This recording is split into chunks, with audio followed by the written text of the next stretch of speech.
प्रिय विद्यार्थियों, राजस्थान के इतिहास के सर्वेक्षण के अंतर्गत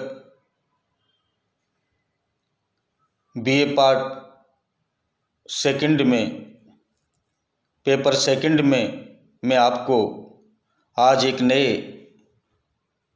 विषय के बारे में इस वीडियो के माध्यम से आपके साथ चर्चा कर रहा हूँ। जैसा कि आप सभी जानते हैं, राजपूत राजाओं के आपसी द्वेष, संघर्ष और मुगल साम्राज्य की स्थिति को देखते हुए इस समय राजपूताने पर अन्य लोगों की दृष्टि भी यहाँ पर आक्रमण करके साम्राज्य विस्तार करने की थी। उसी के अंतर्गत राजस्थान में मराठों ने भी प्रवेश किया।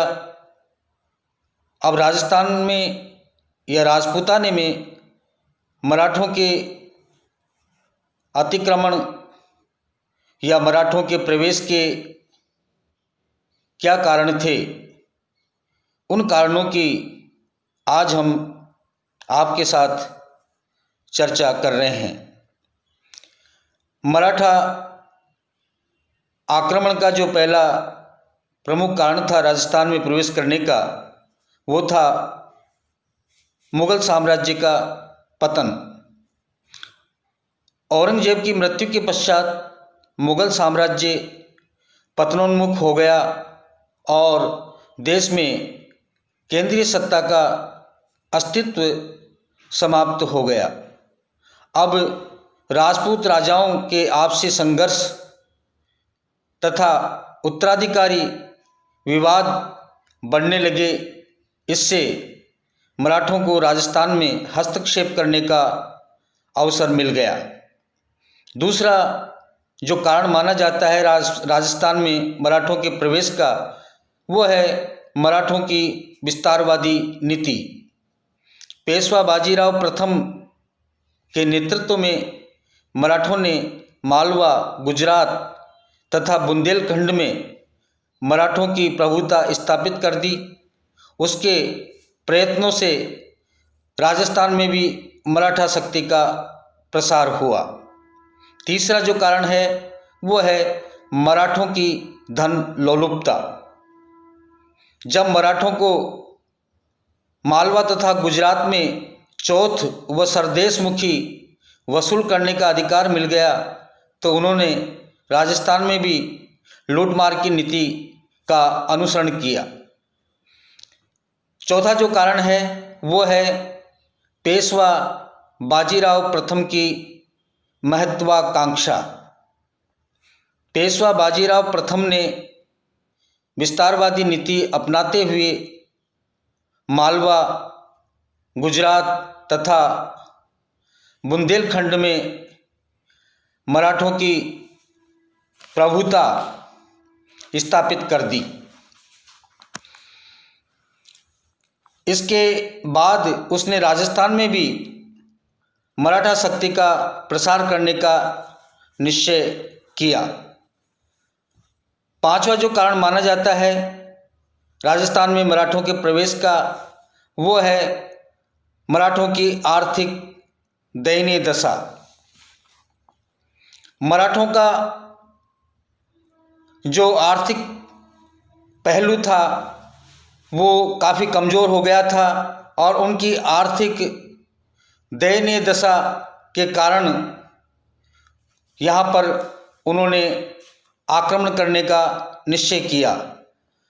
मराठों की आर्थिक दशा दयनीय थी, अतः शाहू ने पेशवा बाजीराव प्रथम को मालवा, गुजरात आदि में चौथ व सरदेशमुखी वसूल करने का आदेश दे दिया। इसके बाद उसने मराठों को राजस्थान की ओर बढ़ने के आदेश दिए। तो इसलिए उनकी जब ये आर्थिक स्थिति दयनीय हो गई, तो पेशवा के आदेश के अनुसार उन्होंने यहाँ से भी, राजस्थान से भी आक्रमण करके चौथ वसूली और सरदेशमुखी जैसे कर थे उनका वसूल करने का निश्चय किया। अगला जो कारण माना जाता है वह है राजपूत राज्यों की सैनिक निर्बलता। राजपूत राज्य आर्थिक तथा सैनिक दृष्टि से काफ़ी कमज़ोर हो चुके थे, अतः उन्हें आपसी विवादों में मराठों की सहायता मांगनी पड़ी। अगला जो कारण है राजस्थान में मराठों के प्रवेश का वह है राजपूत राज्यों के आपसी संघर्ष। अनेक राजपूत राज्य आपसी संघर्ष में उलझे हुए थे, अतः उन्होंने अपनी स्थिति सुदृढ़ करने हेतु मराठों को सैनिक सहायता के लिए निमंत्रण दिया। अगला जो कारण आता है मराठों के प्रवेश का वो है राजपूतों की अयोग्यता। राजपूतों में भोग विलास की प्रवृत्ति, ईर्ष्या, वैमनस्य आदि अनेक दुर्गुण व्याप्त थे। उनकी अयोग्यता, दुर्बलता के कारण भी मराठों को राजस्थान में अतिक्रमण करने का अवसर मिल गया। अगला जो कारण माना जाता है वो है उत्तराधिकार संघर्ष। बूंदी, जयपुर, जोधपुर, उदयपुर आदि राज्यों में उत्तराधिकार संघर्ष हो रहे थे। उत्तराधिकार संघर्ष में सफलता प्राप्त करने हेतु अनेक राजपूत नरेश मराठों को राजस्थान में आमंत्रित करने लगे।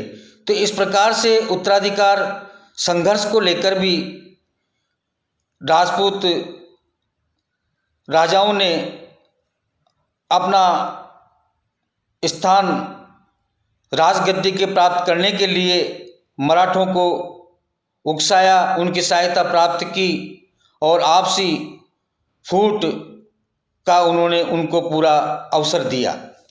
अगला जो कारण माना जाता है वो है मुग़ल दरबार में गुटबंदी। मुग़ल दरबार में जोधपुर के शासक अजीत सिंह के बढ़ते हुए प्रभाव से सवाई जयसिंह चिंतित था, अतः उसने पेशवा बाजीराव प्रथम का सहयोग लेकर मुग़ल दरबार में अपना प्रभाव बढ़ाने का प्रयास किया। तो मुग़ल दरबार की गुटबंदी के कारण भी राजस्थान के दोनों जो राजपूत नरेश थे, जयसिंह और अजीत सिंह, इनके बीच में उनके आपसी वर्चस्व को लेकर जो मतभेद थे उसके कारण भी उन्होंने राजस्थान में मराठों को प्रवेश करने का अवसर प्रदान किया। तो इस वीडियो के माध्यम से राजस्थान में मराठों के प्रवेश के जो कारण थे उनकी हमने आपके साथ चर्चा की है। धन्यवाद।